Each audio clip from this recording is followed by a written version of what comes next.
Everybody, it's Jack from Cultaholic here in a very cold and snowy Newcastle upon Tyne, but we're about to heat things up because we're going to talk about what happened last night. Now, last week we had an episode of AEW Dynamite, which I didn't personally enjoy very much, but could the promotion bounce back a little bit this week? There's only one way to find out, and that is by looking at last night's show and assigning each individual segment a lovely individual grade. That's right, it's time for AEW Dynamite Graded. Very hyped up this week.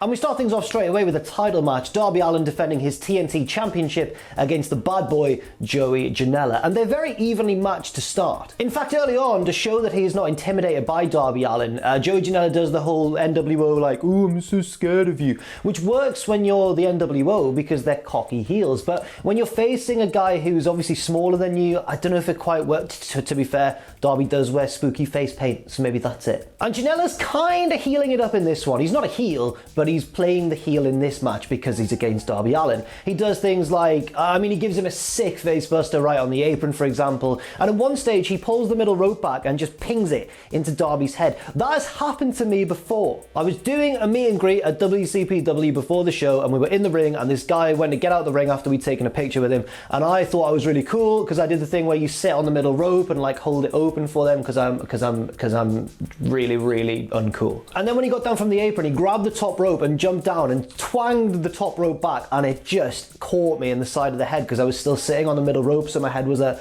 top rope level, and it hurts, man. It really hurts. Also, the guy didn't even realize. He just walked off while I'm in the ring just like, oh my god. It felt like I broke my jaw and it hit me up here. Oh. Darby goes for the coffin drop, springing off the ropes, but it gets reversed into a nice German suplex. They then do a lot of different roll-up attempts on each other until Joey Janela goes, "No, I've had enough of this," and just hits a pile driver, and Darby sells it like RVD in the 90s, just bouncing off his head, but it only gets 2, and Joey can't believe it. But I can believe it, because I would have been very surprised if Joey Janela had won this match. He takes a destroyer out of the corner and a coffin drop, and Darby Allin retains his belt. This gets a B+ grade, nice, fast-paced, intense match to start the show, and Joey Janela kind of proves himself a little bit after becoming somewhat a forgotten man recently. Next up, we get a promo from Jon Moxley, which has kind of become his traditional position now since losing the title. He just cuts promos after the first match of the show in a sort of deserted urban environment of choice that week. This time, it's not too crucial a promo. He's just kind of hyping up the main event, which is, of course, a Falls Count Anywhere match between himself and Lance Archer and the team of Kenny Omega and Kenta. Ooh.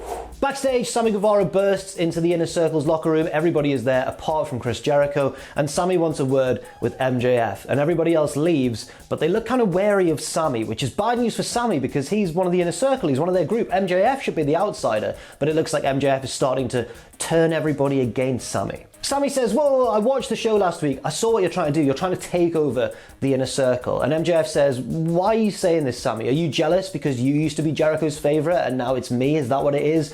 Or is it because you're jealous of Jericho and you want to take over the Inner Circle? And Sammy very sarcastically is like, yeah, that's it. I want to take over the Inner Circle. Is that what you wanted? And MJF's like, yeah, that'll do. That works for me. And picks up his phone and goes to walk out. And Sammy is like, hang on, you've been recording me. And he takes MJF's phone, throws it against the wall, and punches MJF right in the gut. And MJF's down, he's winded. And Sammy storms off. More snaky shenanigans from MJF. And they weren't over yet on this week's episode. Next up, we get tag team action as Cody Rhodes teams with Lee Johnson, who is of course training under the Nightmare family, to take on the heel team of Peter Avalon and Cezar Bononi. And for a match that's, just a weekly TV match, not on a pay-per-view or anything, I quite enjoy the dynamic here. You've got Cody, who's like the prime athlete, you've got his understudy Lee Johnson, and then on the other side of things, you've got a cowardly, or I guess kind of sneaky heel in Peter Avalon, and then his muscle backing him up. I think it works. It almost had the feel of like a lower card New Japan tag match or something like that. And the story of this match is that while he's getting worked over by the two heels, Cody injures his shoulder, so he has to tag in Lee Johnson.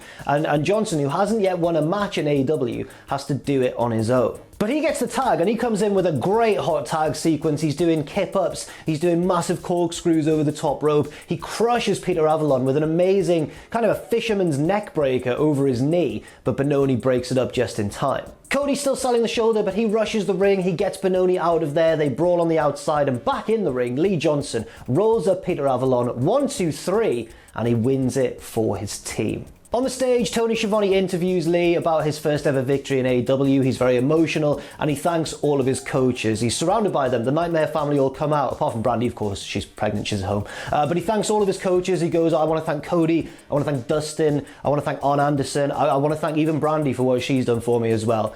And QT Marshall's right behind him and he forgets to thank poor QT. Oh, bless him. I'm going to give this one a B+ grade as well, like the first match, but I enjoyed this one a little bit more as an entire segment. The match was worse than the first one. Darby versus Janela was the better match, but this one really meant more, and that goes a very long way in wrestling. Backstage, the Young Bucks are arguing with the Good Brothers for distracting them during the Battle Royal last week, and the Good Brothers are like, we were just trying to help you, what gives? And the Young Bucks are like, look, you messed up. If we'd won, we were going to pick you guys, and we were going to have a big dream tag team match, it was going to be awesome, and now that can't happen. But the Good Brothers say, oh, well, that doesn't really matter anyway, because at the moment, our heat is with Private Party. They're coming for our Impact Tag Team titles. Who's your heat with? Because it should be with Santana and Ortiz for eliminating you from the Battle Royal. And Matt Jackson's like, oh, that is a good point. In fact, maybe we should defend our tag team titles against them next week on Dynamite. Backstage, Hangman Page is being interviewed by Dasha, but they are interrupted by Matt Hardy because Hangman has just been denying that he's in a tag team with Matt Hardy. And Matt turns up and goes, look, I know, but we work so well together. I just want you to come out with me tonight. I've rented out a private bar. It'll just be me and you, and we can just have a chat. And Hangman's like, yeah, okay. And Matt goes to get the car ready and Hangman goes to get his stuff and he bumps into the Dark Order, like the entire Dark Order almost. And it's like bumping into an X, but there's like 6 of them and it's just really awkward in a deliberate way. And they're all like, hey Hangman, how's it going? He's like, I was just gonna hang out with Matt. And they're like, yeah, of course, yeah, it's fine. And I feel so bad for them, especially John Silver. He is so heartbroken. Later on in the night, I'll jump forwards a little bit because this was relevant to what we've just talked about. We find them in the bar, Matt and Hangman, and Matt Hardy is getting Hangman drunk while sneakily pouring his own shots away and pretending that he's drank them. He then produces a contract, and now that Hangman's really drunk, he's like, you know what, Adam? I just want to offer you this again. It's for 30%, but I think that's pretty fair because you're going to be making loads of money with my guidance. And Hangman's like, yeah, why not, yeah. And we're like, no, Hangman's going to be tricked by Matt Hardy, and Matt has brought a cameraman along to document him signing the contract so that he can't back out when he sobers up, and it's all bad. But then when Matt's turning away to talk to the cameraman, Hangman switches out the contract with one of his own that he pulls out of his jacket. We don't know what it is, but he signs it. Matt signs it thinking it's the original one. He can't believe his luck. He grabs the contract, basically runs away, goes, oh yeah, see you later, mate, leaves. And suddenly Hangman is not drunk anymore. He's perfectly fine. And he goes, can I have another one of these, please, barman? And it's like, Hangman, you're so cool. This whole kind of little storyline on this week's Dynamite, I'm going to give 1 grade overall. I'm going to give it a B+, and lots of B+ this week, actually. And I think that basically I enjoyed it because it was silly, it was goofy, the Dark Order cameo was hilarious. And that's what wrestling should be sometimes. And they played it off so well. And it's nice to see Hangman not being a typical kind of dumb babyface and actually thinking one step ahead of Matt Hardy. I'm assuming the contract's for a match between the two, but we'll have to wait and see. Next up, we get Pac versus Ryan Nemeth. Pac gets the vast majority of the offense in this one. It's a very short match. And Ryan Nemeth spends most of it doing Nemeth family type selling, if that makes sense. Pac gets the win with the Black Arrow and the Brutalizer. Nemeth taps out, and I'm going to give this a C+. It was a squash match, but it was a very crisp one, because they're both good. Next up, Jericho is preparing in Gorilla for his match with the Acclaimed, but where's his tag partner, MJF? Nobody knows where he is. Finally, he rushes along at the last moment, just before their entrance music. His ribs are all taped up. He is overselling the one punch that Sammy Guevara gave him, saying, oh, I think he broke my ribs. Oh, Chris, he's just lost control. You need to have a word with him. And Jericho's like, what? What's going on? Oh, let's just sort this out after the match. And it's like, oh, MJF is tricking Chris Jericho, and it's going to bite Sammy Guevara on the bottom. What is up? I'm turning into like a kids TV presenter today. A couple of the Acclaimed bars from their entrance this week. We've got the Acclaimed, yo, we make you look stupid, cut your lights off like we cut off Judas, because they did that last week. I really like that one. Also cast as like, I threw Maxwell out of last week's Battle Royal. I caught him slipping because of all the baby oil. That was that meme, the Super Hot Fire, when the guy comes across the screen. In this match, MJF starts off and is just overselling the ribs to get sympathy from Jericho, so Jericho has to tag in and he gets them back into the match. At one stage, he throws Max Caster to the outside, and the rest of the inner circle behind the ref's back all put the boots into him, apart from Sammy, of course, who isn't there with them. We get a very indie spot at one point, a very PWG kind of spot, where MJF has the abdominal stretch locked in and he's reaching back with his free hand and grabbing Jericho on the apron for leverage. Aubrey Edwards misses this the first couple of times he does it, but eventually she catches it and kicks their hands apart. It's, yeah, as I mentioned, very, very pro wrestling gorilla. Bowens gets the hot tag, he starts to run wild, but Ortiz gets on the apron to distract him. That lets Jericho get back into it. Jericho hits the ropes for the line salt, but Caster is out there, boombox right to the head. Again, the referee misses it. Bowens tags out and planches over the top rope, looking to land on MJF, who just moves aside, and Bowens crashes on the floor. Back in the ring, Caster heads up top looking to land on Jericho, but Hager's up on the apron, shoves him off, and Jericho nails the Judas effect to pick up the win. And as the Inner Circle celebrate, Sammy Guevara's solo music hits and he comes to the ring and it's all about to kick off. Jericho says, "Sammy, what's gone on with you recently? Look at MJF's ribs." And Sammy says, "Chris, I'm here to tell you that I'm going to honour my promise. I told you in December on Dynamite, if one more thing happened with MJF, I was out. And I'm out." And Jericho says, "What do you mean?" And Sammy says, "I quit the Inner Circle." And he puts the mic down, leaves the ring, and even goes down the babyface tunnel, the right-hand tunnel, as we look at it from the hard cam. Really nice touch. And the crowd are kind of audibly shocked when he does that as well. A few of them you can hear go like, whoa. And as he does quit, the camera also catches MJF looking pretty pleased with himself, out of view of Jericho, of course. Sammy walks out the back, he's in the parking lot, he's heading for the exits, and who is there but my boy, Alex Marvez, on the scene as per usual. Why am I even surprised? But Marvez doesn't get an answer out of Sammy this time. He says, "Sammy, what's going on? Why have you just quit the Inner Circle?" And Sammy says, "Look, I need a break. I don't want to talk about it, Alex. I'm done." And he leaves. Oh. This gets a B+ grade, another B+ on this show. Basically, I was going to give this match like a B- or a B. It was okay, bit sluggish in points maybe. That was down to the heel versus heel dynamic, but the Sammy stuff boosted up to a B+, almost verging on an A-. I'm loving these developments, can't wait to see where it goes. And I'm excited, if it goes that way, for some babyface Sammy Guevara action, because if he's that exciting to watch in the ring when he's a heel, imagine what he can do when we're meant to be cheering for him. Tony Schiavone is on the stage once again. He is here to obviously interview Sting like he does every single week. He announces also that the street fight between Sting, Darby and Team Taz has been signed.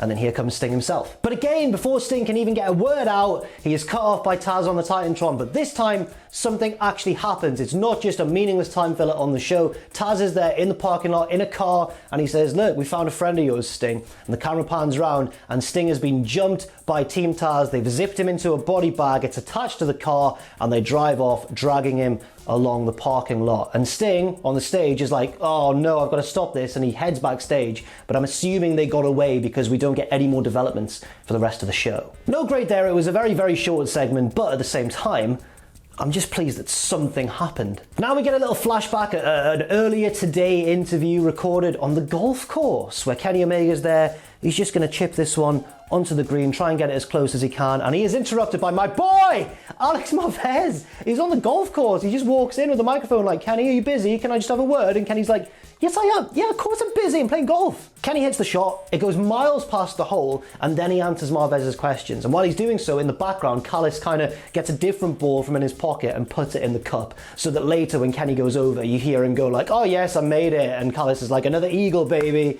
which is a really nice touch, very sleazy stuff. As for what he actually said to Marvez, well, Marvez said, "Are you not a bit worried about your match tonight, teaming with someone who clearly doesn't like you in Kenta?" And Omega's like, "No, I'm not worried about that at all. I'm out here playing golf. I'm chilled. I'm relaxed because I'm the best of all time. I never lose, and I'm certainly not going to start losing tonight." Next up, the first match of the AEW Women's Tournament. It's one of the matches in the US bracket, of course, and it's Leyla Hirsch versus Thunder Rosa. This one starts off technically, but faster than a lot of matches in this women's division featuring the likes of Thunder Rosa and Serena Deeb and indeed Leyla Hirsch. It actually picks up quicker than perhaps we're used to, because Thunder Rosa and Leyla Hirsch are both pretty intense as it goes. So Leyla's hitting a couple of suicide dives, Thunder Rosa's hitting a nice neck breaker on the apron, and it's all escalating rather nicely. And then this is where Leyla Hirsch decides, no, I'm sick of being like an amateur style wrestler, I'm gonna just be a high flyer, because she goes for a moonsault on 2 separate occasions and Thunder Rosa avoids them both, and that's kind of Leyla's downfall, and that's why she gets knocked out of this tournament. She gets a triangle locked in at one point, but Thunder Rosa's like, I'm having none of this, powerbombs her way out of it, hits the big driver, and knocks Leyla Hirsch out of the tournament. Good match, but I'm sad to see, I would have been sad had either of these women lost this match because I wanted to see them both do well, so I'm kind of annoyed that they were paired up in the first round. But regardless, it was still a good match, and you're never going to guess what. I'm going to give it a B+ grade, guys. Hopefully the main event can elevate things slightly.